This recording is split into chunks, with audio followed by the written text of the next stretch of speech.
আল্লাহ দিন, আমার আপনার উপায় কি হবে?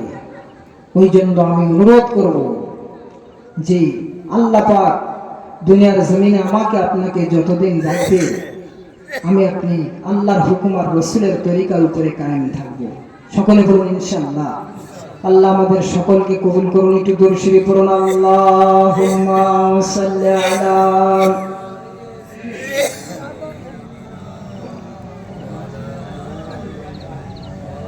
ওয়া আলা আলি সাইয়্যিদিনা মাওলানা মুহাম্মদ। মুহাব্বতের সঙ্গে পড়ুন আল্লাহুম্মা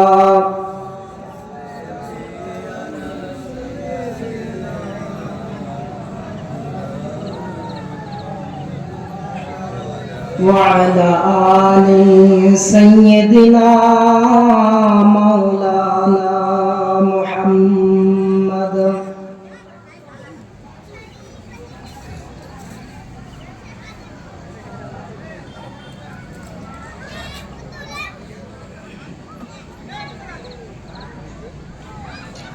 درود شريف اللهم صل على سيدنا مولانا محمد وعلى آل سيدنا مولانا محمد।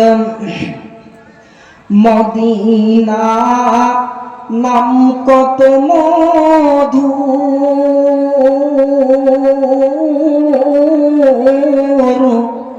মদিনা আর যে কত দূর,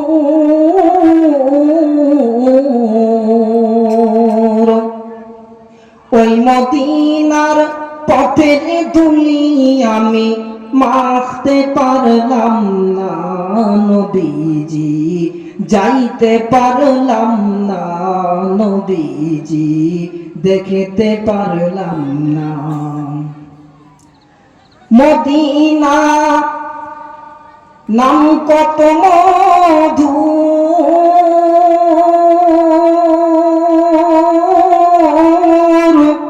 মদিনা আর যে কত দূর,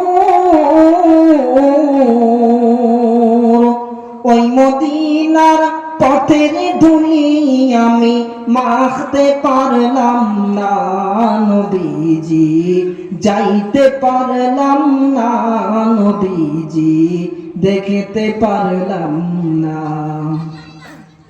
আমি অসহায় তাই এত দূরে রই, আমি অসহায় তাই এত দূরে রই, শুধু সালাম জানাই নবীজি, যাইতে পারলাম না নবীজি, দেখতে পারলাম না। মদিনা নাম কত সুন্দর, মদিনা কেড়েছে অন্তর, মদিনা নাম কত সুন্দর, মদিনা কেড়েছে অন্তর।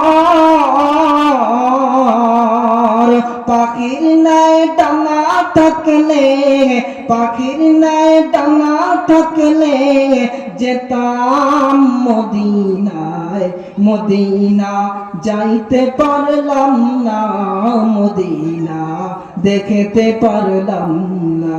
দুরূদ শরীফ পড়ুন আল্লাহুম্মা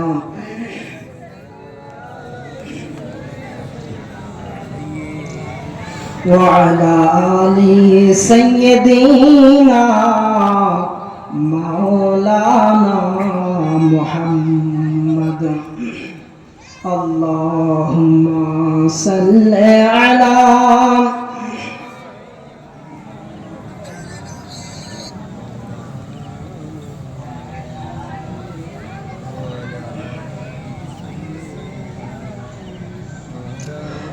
মাওলানা মুহাম্মদ।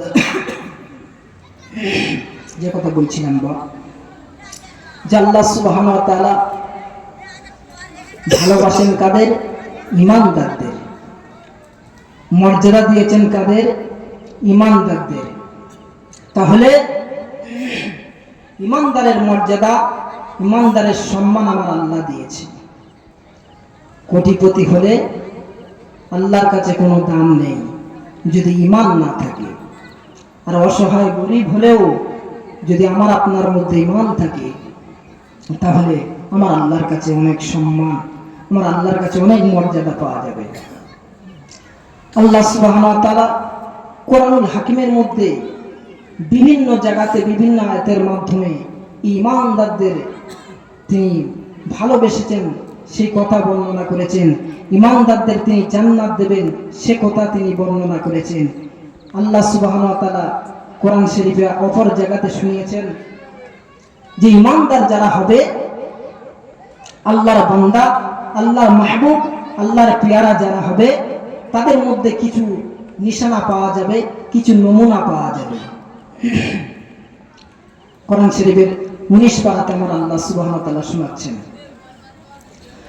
ওয়াইবাদুর রহমানিল্লাযীনা ইয়ামশুনা আলাল আরদি হাওনা ওয়াইবাদুর রহমানিল্লাযীনা يمشون على الأرض هونا وإذا خاطبهم الجاهلون قالوا سلاما والذين يبيتون لربهم سجدا وقياما والذين يقولون ربنا اصرف عنا عذاب جهنم إن عذابها كان غراما আমি আল্লাহ, আমি রহমান, আমার বান্দা যারা হবে তাদের অন্তরে থাকবে দয়া। জোরে বলুন সুবহানাল্লাহ। আল্লাহ পাক শোনাচ্ছেন, ওয়া ইবাদুর রহমান আল্লাযীনা ইয়ামশুনা আলাল আরদি হাওনা। আমি রহমান, আমার বান্দা যারা হবে তাদের মধ্যে তোমরা দেখতে পাবে দয়া। আল্লাহ পাক বলে, আমার বান্দার অর্থ দেব, আমার বান্দার সম্পদ দেব, গাড়ি বাড়ি অট্টালিকা জমি জায়গা সব কিছু আমার বান্দা থাকবে, কিন্তু আমার বান্দার মধ্যে অহংকার তাকাব্বুরটা খুঁজে পাবে না। আল্লাহ পাক শোনাচ্ছেন, ওয়া ইবাদুর রহমান আল্লাযীনা ইয়ামশুনা আলাল আরদি হাওনা ওয়া ইযা খাতাবাহুমুল জাহিলুনা ক্বালু সালামা। আল্লাহ পাক বলেন, আমার বান্দা তার অন্তরে থাকবে দয়া, তার মধ্যে থাকবে নম্র ভদ্র ব্যবহার। আমার বান্দার মধ্যে যদি ইলম আল্লাহ আমি দিই, আমার বান্দার মধ্যে জ্ঞান আমি আল্লাহ যদি বেশি দিই, নিম্ন শ্রেণীর জ্ঞানী যারা রয়েছে, যারা অল্প শিক্ষিত, আমার বান্দা তাদেরকে ঠাট্টা বিদ্রুপ করবে না। আমার বান্দা তাদেরকে নিয়ে তুচ্ছ তাচ্ছিল্য প্রকাশ করবে না। আমার বান্দা তাদেরকে ছোট করবে না। বর্তমান সময়ে আমি আপনি দেখতে পাই, অল্প কিছু লেখাপড়া শিখেছে বলে একজন বড় মানুষ, তার অনেক দাম, অনেক নাম, কিন্তু তাকে তার অনেক দাম, অনেক নাম, তাকে দেখে সালাম দিতে চায় না। আমার আল্লাহ বলে, বান্দা এটা তোমার চলবে না। তুমি লেখাপড়া শিখেছো, তোমার মধ্যে ইলম আছে, তোমার মধ্যে যোগ্যতা রয়েছে, নিম্ন শ্রেণীর মানুষদের তুমি তুচ্ছ তাচ্ছিল্য করো না। আমার আল্লাহ বলে, আমার বান্দার মধ্যে অহংকার তাকাব্বুরটা থাকবে না। সাধারণ মানুষ যারা, তাদের সাথে আমার বান্দা তর্কেতে জড়াবে না। আমার বান্দা তাদের সাথে তর্ক করবে না। আমার বান্দা তাদের পিঠে হাত বুলিয়ে ছেড়ে দেবে। আল্লাহ পাক শোনাচ্ছেন, রাত আঁধার হবে, সমস্ত অফিস আদালত গুলো, দোকান পাশারি গুলো সব কিছু বন্ধ হয়ে যাবে। আমার বান্দা আমাকে স্মরণ করার জন্য আমার বান্দা দাঁড়িয়ে যাবে। পৃথিবীর কোন রাষ্ট্র প্রধানের ভয় নয়, পৃথিবীর কোন মোড়ল মাতব্বরের ভয় নয়, আমি আল্লাহ আমাকে খুশি করার জন্য দাঁড়াবে। জোরে বলুন সুবহানাল্লাহ। আল্লাহ পাক শোনাচ্ছেন, ওয়াল্লাযীনা ইয়াবিতুনা লিরাব্বিহিম সুজদান ওয়া কিয়ামা। আমার বান্দা আরামের বিছানাটা ছেড়ে দেবে, বালিশের বিছানা থেকে উঠে যাবে, বালিশ থেকে তার আর বালিশে মাথা রাখবে না, মাথাটা তুলে নেবে, আরামের বিছানাকে ছেড়ে দিয়ে আমার বান্দার নামাজের পাটিটা বিছিয়ে দেবে। আমার বান্দা নামাজ পড়বে, কিয়াম করবে, অর্থাৎ দাঁড়িয়ে দাঁড়িয়ে নামাজের মধ্যে কোরআনুল কারীম তেলাওয়াত করবে। আমার বান্দা সিজদা দেবে, আর অবশেষে বলবে, রাব্বানা ইসরিফ আন্না আযাব জাহান্নাম। ও রাব্বানা, আপনি জাহান্নামের আগুন থেকে আমাকে মুক্তি দাও না।